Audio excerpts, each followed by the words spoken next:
Today, the U.S. regulator granting full approval to the Pfizer vaccine.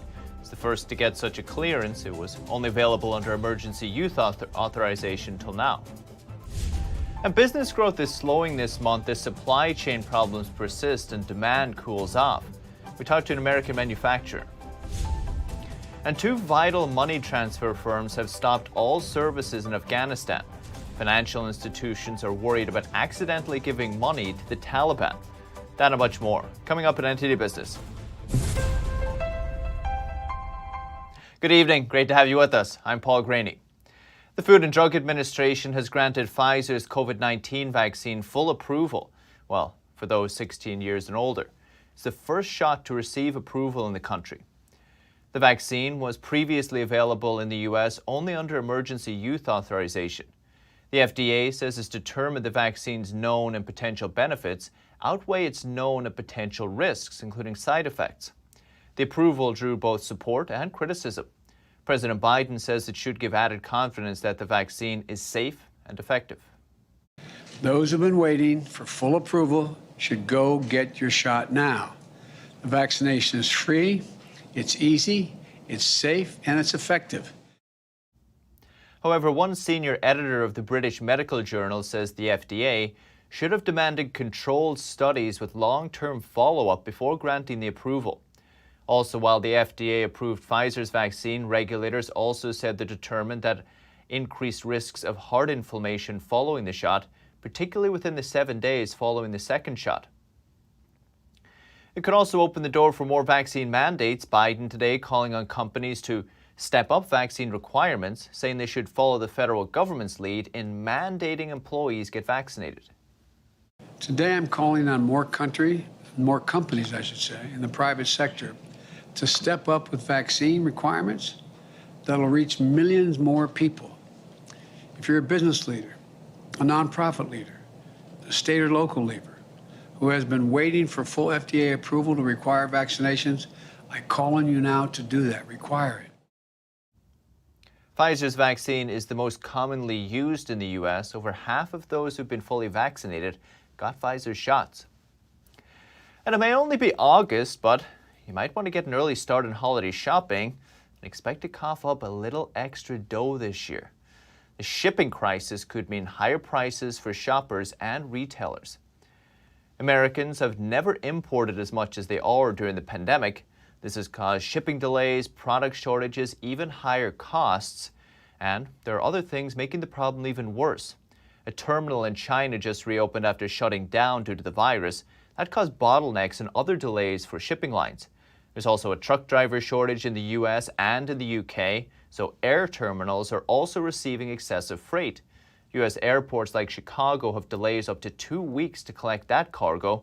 Adidas says it won't be able to meet the strong demand in the second half of the year. Some companies even move productions to other locations, but are still seeing delays.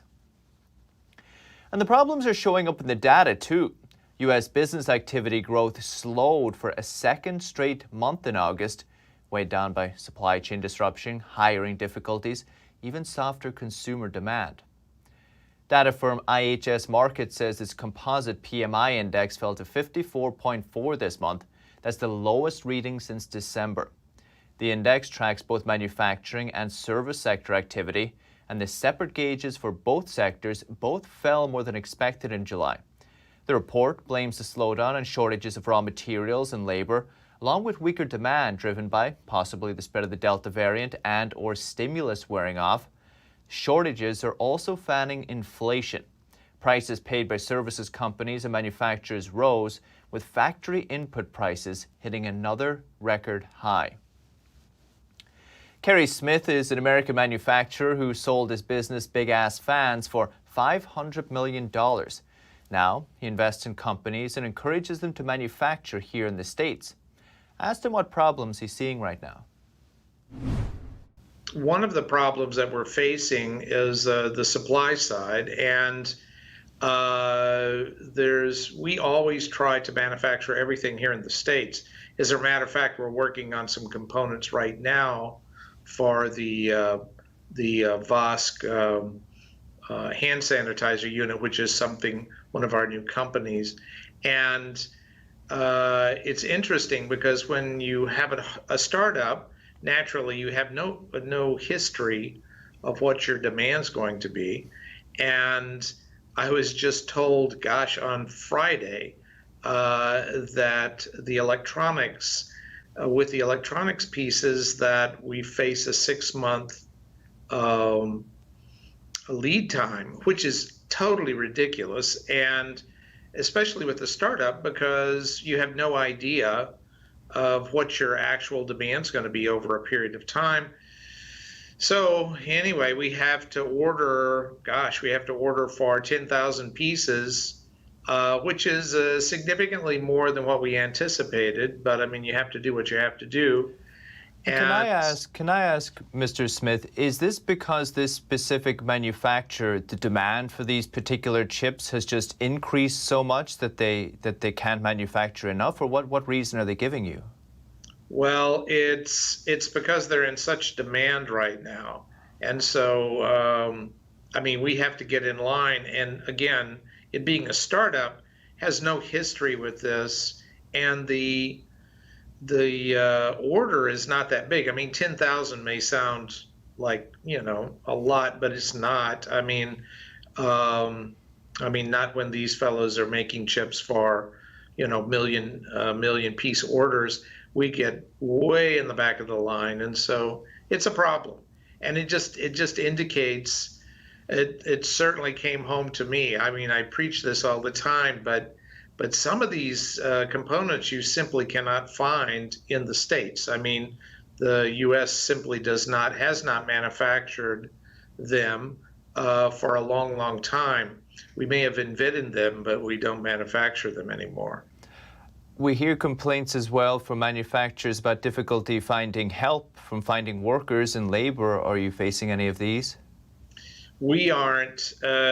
My solution to labor is pay more, and that normally opens the gates.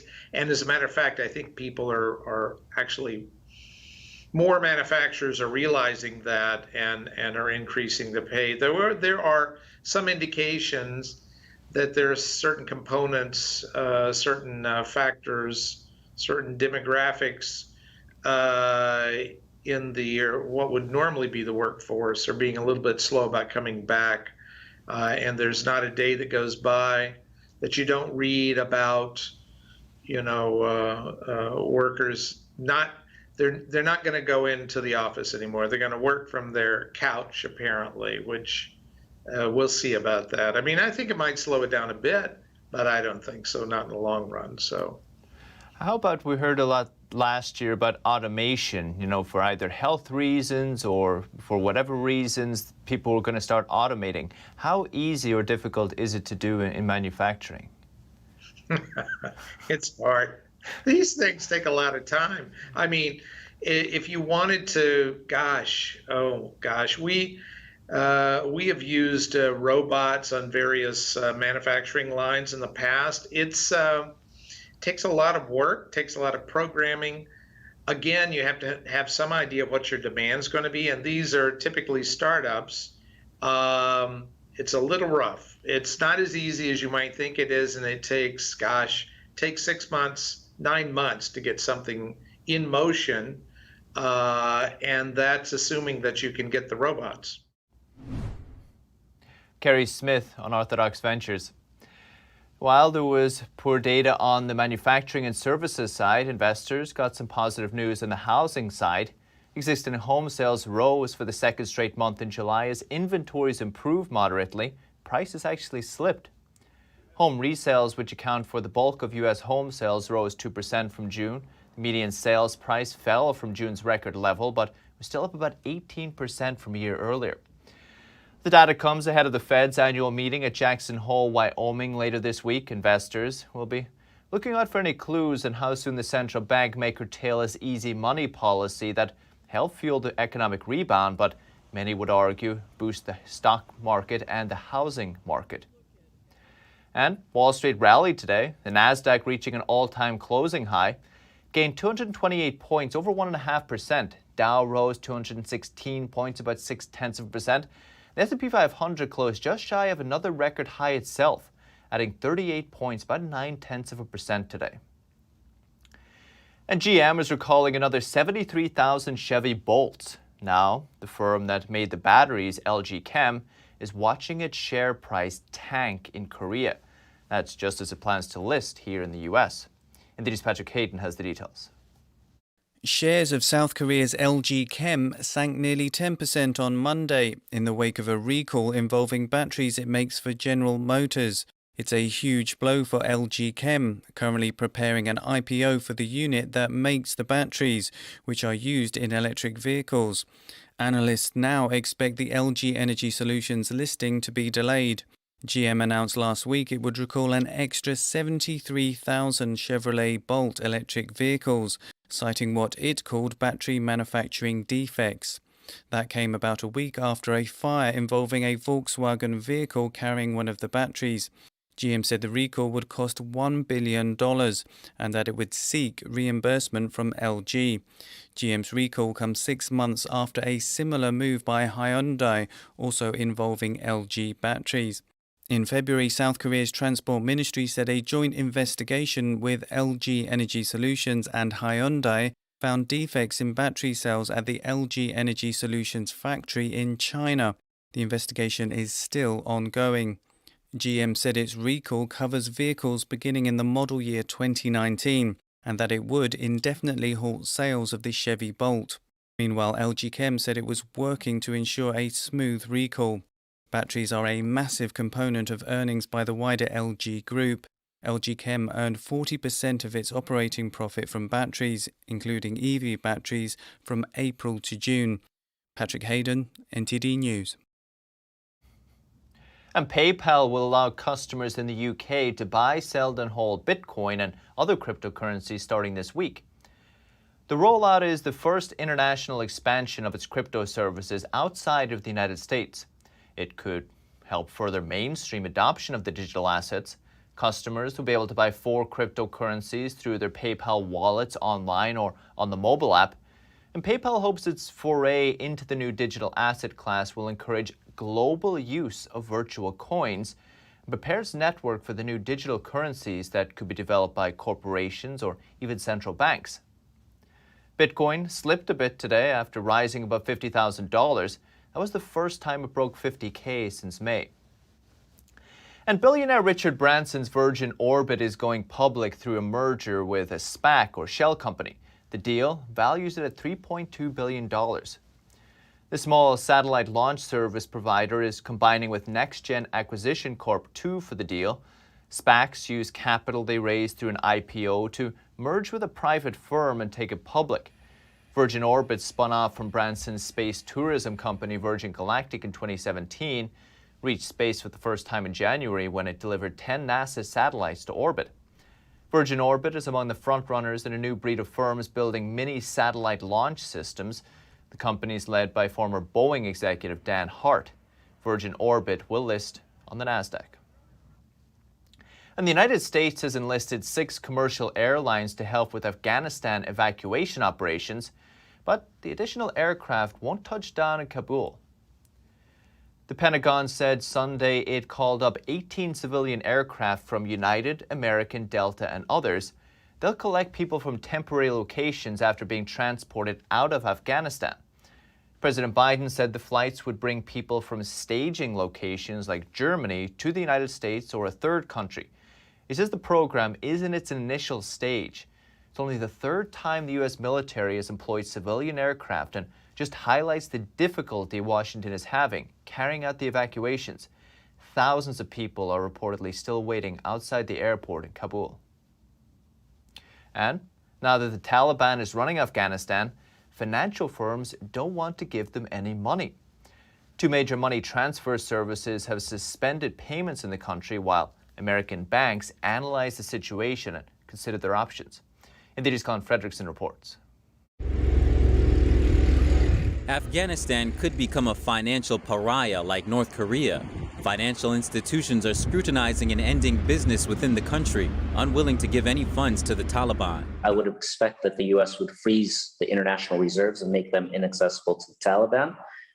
So if that happens, the international reserves, instead of being more than $9 billion, will just become whatever remains in the country, a very small fraction. Former Afghan central bank governor Ajmal Ahmadi says he thinks Afghanistan will face significant economic hurdles. He says when the U.S. freezes the international reserves, Afghanistan's currency will depreciate and inflation will spike. And that's going to make it more costly for everyone to buy basic commodities such as food, wheat for bread, etc. And so given that situation, I'm fearful for the economic future of Afghanistan. Two major U.S. money transfer services, Western Union and MoneyGram, have suspended payments into Afghanistan, a vital source of aid for Afghans. Western Union cites constraints on our agents' ability to operate. And MoneyGram says it is monitoring guidance from the U.S. government as the situation continues to evolve. This as American banks review their business dealings in the country. Finance executives are calling the Treasury Department for guidance, but have yet to receive any. Meanwhile, banks in Afghanistan remain closed. They, the Taliban, should create jobs and establish their government system soon. Ashraf Ghani sold the country, and now the Taliban should take action to open the offices and banks. The IMF said back in June that Afghanistan was already facing formidable challenges as the pandemic imposed a heavy socioeconomic toll with higher poverty and unemployment. Colin Fredrickson, NTD News. And in France this weekend, more than 175,000 people across the country protested against the country's vaccine pass. NTD's Evacuees has more. Thousands of people took to the streets of Paris on Saturday to protest against France's COVID-19 health pass, which is required for daily activities such as entering restaurants, commercial centers or cinemas. Some demonstrations were organized by Yellow Vests. This health pass divides French people. I think it is obvious. This protesting is not to be against something. It is to create something. After 6 weeks of regular protests, the number of demonstrators has decreased to 175,000, down by about 40,000 people from the weekend before. But for this nurse, there are strong motives that will keep people in the streets in the coming weeks. I think that in September, when school starts again, the number of demonstrators could skyrocket. What mobilizes the most, I think, it's that they are targeting children. From now on, non-vaccinated children at school will be sent home if there's just one COVID-positive child in the classroom. I think it's very serious. People who don't demonstrate for themselves might do it for their children. New measures to enforce the vaccine on the population will be taken in the coming weeks, such as a campaign of vaccination for children in schools and dismissing all nurses and healthcare workers who are not vaccinated by September 15th. David Vives, NTD News, Paris. And still to come this evening. Some good news for pumpkin spice latte fans. The fall menu at Starbucks will be back soon. When will it start? And a major motor show is set to start soon in Germany. We check out what's changed since the pandemic and why. That and more after this short break.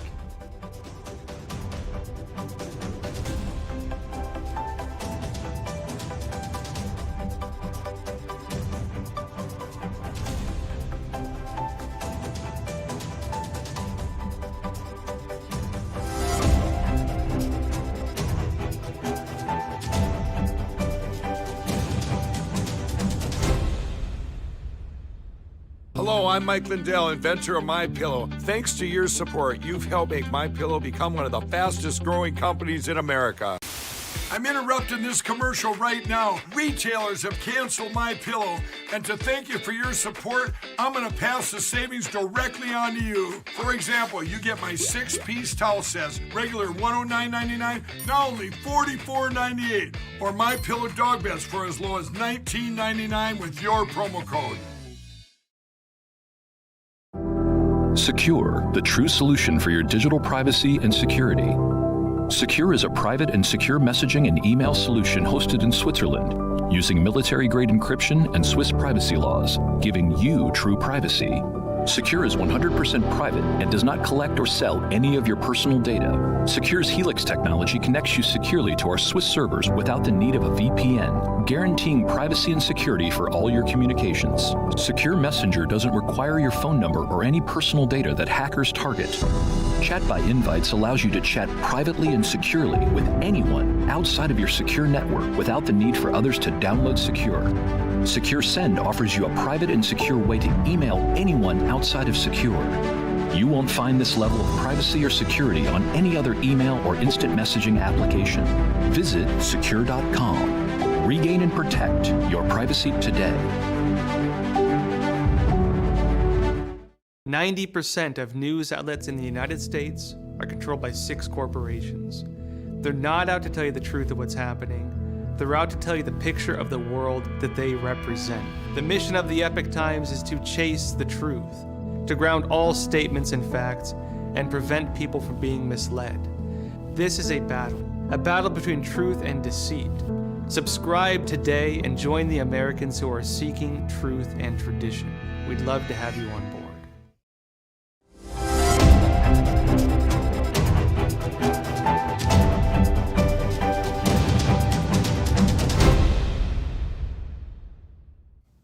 Welcome back. Pumpkin fans can rejoice. Starbucks is bringing back the pumpkin spice latte earlier than ever before. The drink's making its seasonal debut Tuesday. The rollout comes after other competitors like Dunkin' make their fall lineups available earlier as well.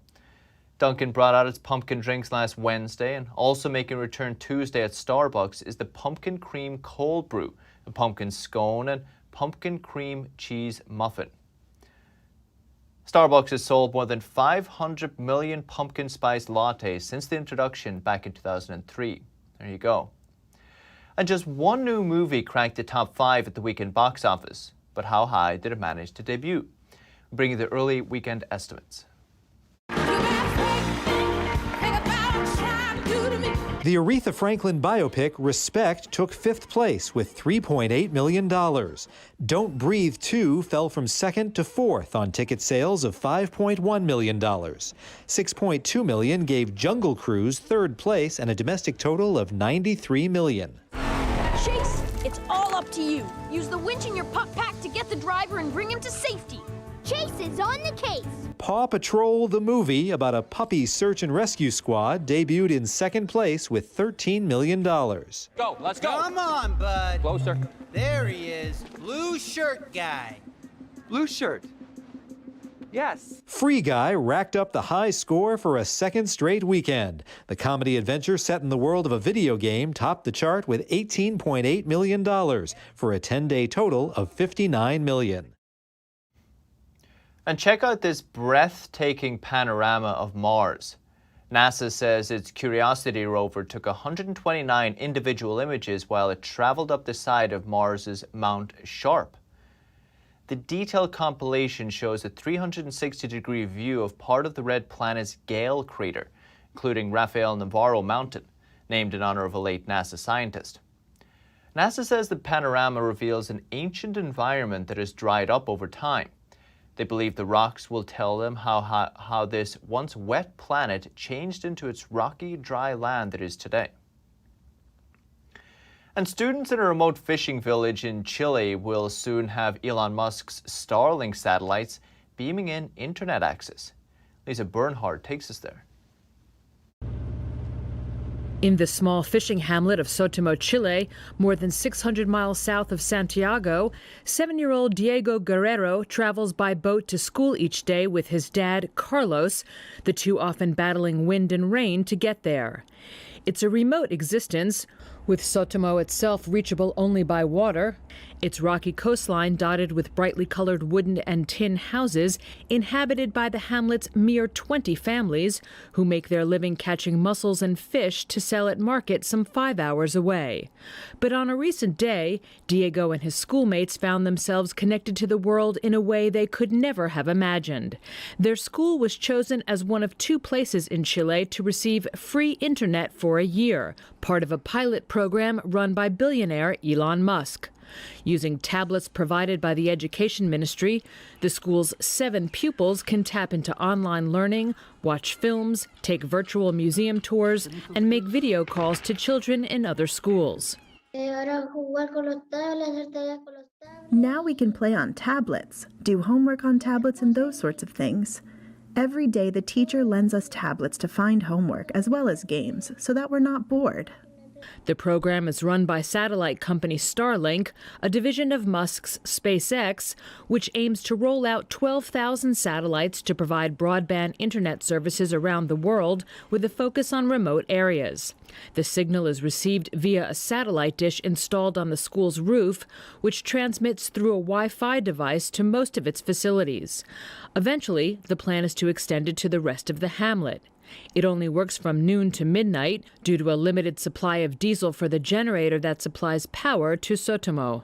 Nonetheless, it is a significant upgrade to the patchy mobile internet signal that residents currently can get on their phones by leaning out of windows or paddling out into the bay. And then the surprise, the expectation, and now the joy to have this. Hopefully, it continues to provide results as it has been doing, and for it to now be finalized. Diego, whose favorite subject is math, wants to be a sailor, but his father hopes his son's new window on the world will help broaden his horizons.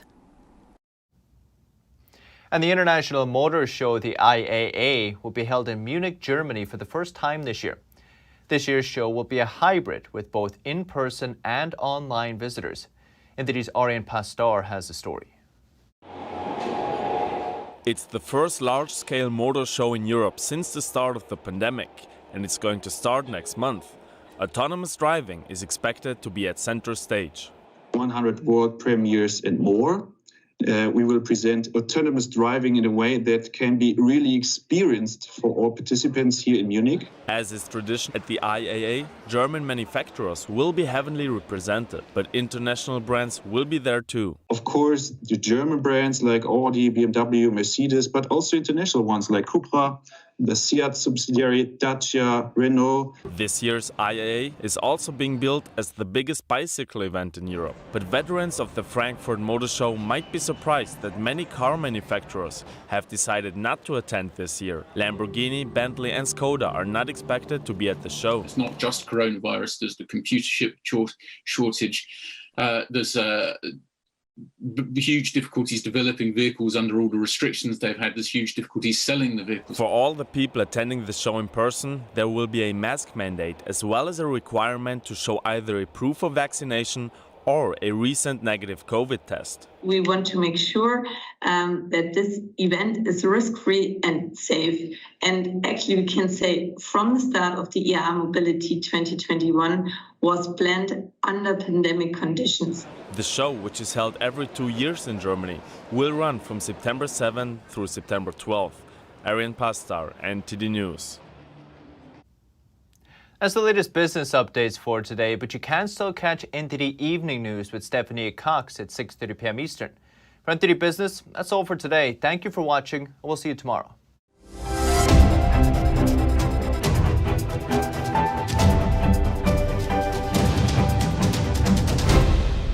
We have a new channel. Subscribe to us on YouTube at NTD News.